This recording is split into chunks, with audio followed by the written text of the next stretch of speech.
आद्य भाद्रव बुधवार दिन बुधेई ओषा हे बसे ही दिन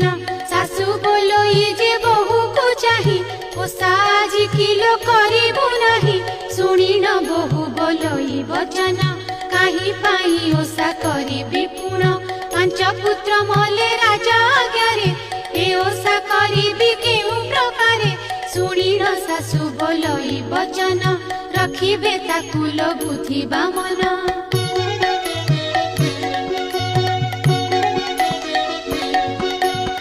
मंत्र शुणी ओषा विधि कले कोठी रे बसी हुलहुली देले बुद्धि बामन को लागी करिले ओषा सारी करे घर को गले एथु अनंतरे बुद्धि बामन